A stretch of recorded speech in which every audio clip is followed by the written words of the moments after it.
video, Phantom Spirit 120. This is a dual tower, dual CPU fan, 7 heat pipes. It's a little better than the Peerless Assassin 120 overall. I think it looks sharper, and you know, that extra heat pipe, whether it makes much of a difference or not, another story. But pretty solid CPU cooler. You will see, if you come across this, multiple installations. I'm doing LGA 1151/1200. I've done 1700. Now we're doing AM5, and eventually I'll probably do AM4. All right, why am I doing so many videos? Well, partially because I've got to make my money off of these things, right? If I'm lucky, we will have enough watch time, views, monetization, whatever, to get my money back out of this cooler. Now I say that, the Peerless Assassin 120 actually did quite well for me, and is kind of why I went out and bought 5 CPU coolers. If you happen to notice that I bought a bunch recently, all Thermalrights, in search of the next best one, right? So we've had a couple of big hitters, the V20 V5, and then that one, as far as CPU coolers go. All right, so getting to the video. There is, in this case, folks, not a backing plate that comes with the kit. You're going to use the one that's fixed to your AM5 motherboard, right? Now, if you're watching this and you're doing AM4, it's going to be very similar, but you would need to put the backing plate in first. Now, you should have a kit that looks something like that, assuming this is the right kit that I'm looking at. And hopefully these are not the right brackets. Hopefully somewhere around here, folks, we have the correct brackets for this thing. So we've got to find all that stuff in the meantime.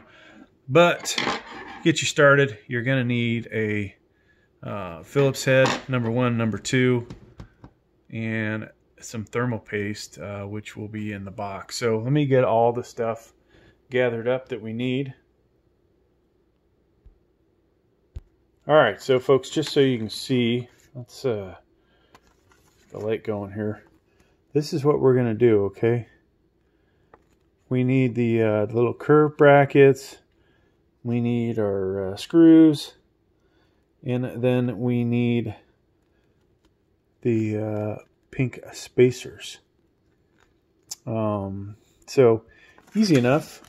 There is the orientation that we need on those brackets, all right? So, on this table, we've already located those. And now we just need to pull out the plates that we need, which is these guys. Okay. Now it is important that you pay attention to which way to put those brackets on, because if you don't, later on you'll regret it, as I have done many a time in my videos, folks. I have had to start over again, and that ain't no fun. So one of our lights is acting up, it looks like. Alright, so as I said, we have all of our parts, and our brackets are going to turn in this way. Alright, so lay that out over on the side. We want to put our spacers in, pink spacers. These appear to be a hard plastic. And then these guys will sit on top of them. Now these screws, you could use a flathead or a Phillips, it would appear. These actually look like really nice machine screws. Something that, you know, a lot of the Chinese manufacturers, you don't see the better quality screws. Like, this is something you would expect from a German manufacturer. And if I remember correctly, this might actually be engineered in Germany and manufactured in China. All right, so there is that. Now, folks, a few things on here. We're going to tighten this down here in a second. But I need to make sure I talk to you about the orientation of the CPU cooler. For this design, you can put it in one of two ways. And to be honest with you, there's one way that is superior to the other. And there was a viewer that actually called me out on the Aorus Assassin 120. All right, so see that design? This is not symmetrical. If you put it in, let's see, depending on how you put it in, you'll either have more or less clearance on your graphics card, if you can see that. So look at where that is in relationship, and if I flip it over, we have moved further away from the graphics card. And folks, if you've never installed a computer before, you're not going to realize how big a difference that really is and how great a design feature that is. All right, I mean, it is actually freaking amazing that they did that, because when you get some of these ginormous graphics cards, oh my god, they're a total pain in the ass. All right, so and we need some thermal paste. Tempted to put some better stuff on here than what shipped, but because you guys at home are probably using the crap that came with it, we're going to put this on there. Not that this is bad. There's obviously better thermal paste out there, but now this CPU, you know, you can put thermal paste on all kinds of different patterns. There's one big blob in the middle, 5 dots, 3 lines. I kind of like to do, you know, a little bigger blob in the middle, and if I can get the thermal paste out. Sometimes I'll do a bigger one in the middle and 5 or 4 smaller dots. Now, if you ever have any, you're not sure if you put enough thermal paste down, you can always tighten this down and take a look at it and either clean it up or, you know, add a little bit.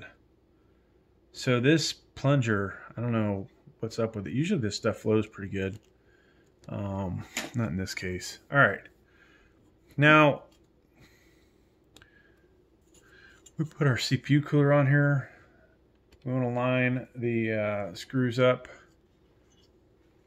with the captured nut, or whatever this thing is. Captured, might be a captured screw. I don't know what you would refer to that as. Maybe one day I should do some research. Let's see. Can you see what I'm seeing? No, I don't think you can. Okay. So, folks, just a couple threads on the one screw, and then go do the other one. If you tighten one side down all the way and then try and do the other side, you're probably going to find yourself not being able to do it. All right, so now we'll continue a couple turns until they're both very tight. This is helping to spread the thermal paste evenly.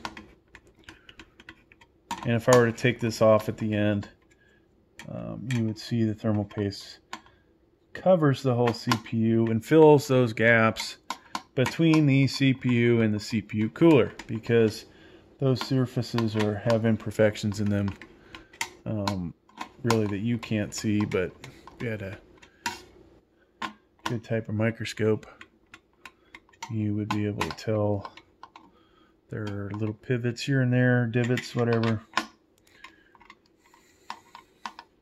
I wasn't a materials engineer, but I was a manufacturing engineer, like industrial engineer.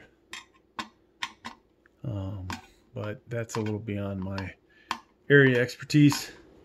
All right, so we are tight there. This one is not tight for some reason.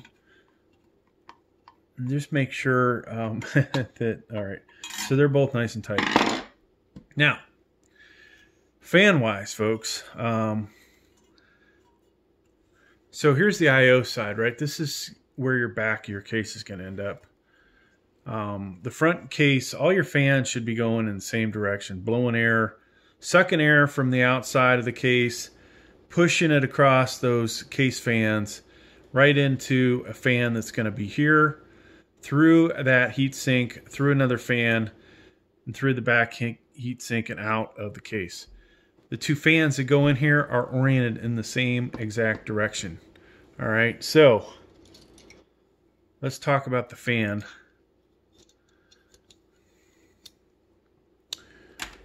So the fan has, I'm trying to keep these clips in here. The fan has an intake side and exhaust, all right? Now, just so you see, these are how the clips go in. And you can actually use the clips to capture the cable so that it doesn't, maybe you don't need twist ties or whatever. But this is basically how this goes in, okay? Boom, just like that. And you would do the other side. If we want to capture this, we try and run it underneath there. So let's go ahead and put this on. Now, there is a Y cable that you will use, and this one did come with the Y cable. One of them did not come with the Y cable, which I ended up sending it back because I'm like, this is actually this Assassin's Spirit 120 V2 Plus should have come with a Y cable, and it did not, so it ended up going back.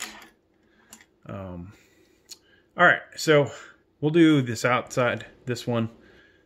Notice this is one thing we didn't talk about. Plenty of space, and you shouldn't really grab your motherboard like I'm doing, but I have lots of these things, so if I break one, I'm not really that concerned, but you probably will be. So plenty of gap to get in there right now to get your RAM in, okay? So if you haven't installed your RAM, do that now, because we're going to set this thing basically right on top of the RAM. We want the fan to be as low as it can go on the heatsink or your tower. And so make sure these things stay in here. Now, even though these are longer, they still like to pop out. Okay, so boom, I pulled that in and it's in that place, okay? And then that one is where it is, all right?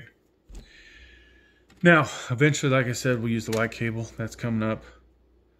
So why is it that I would want this fan to sit lower? Well, if you were to take a temperature probe on this cooler when you are actually gaming or running a benchmark, you'll find that all the hottest temps start down here at the bottom and work their way up, okay? So if you're able to blow cold air across here towards the bottom and get the cooling process started sooner, that is a good thing, all right? Personally, I'm not into, you know, big extravagant RAM that sits real high. That is not such a great thing. All right, so let us finish this up by installing this one.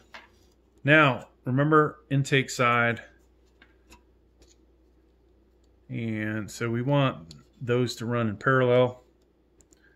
And I just hope you guys can see what the hell I'm doing. Not sure you can. Let's, this tripod has a freaking leg sticking out, which is annoying, but I digress. All right, so that's going to drop in there. Now, folks, if this video has been helpful, please make sure that you like and subscribe. Watch more of my videos. You'll find a good mixture of tech unboxings. Oh, okay, we're doing the Y cable now. This can only go in one way. Boom. And then on your motherboard, you should see, at least if you're using this Gigabyte Gaming X A620m. There it is right there, right? Most of the time they're like gray. Look on your motherboard though for a fan header that says CPU cooler or CPU fan. So putting that in, and there it is. All right, make sure you come in 90 degrees to the motherboard.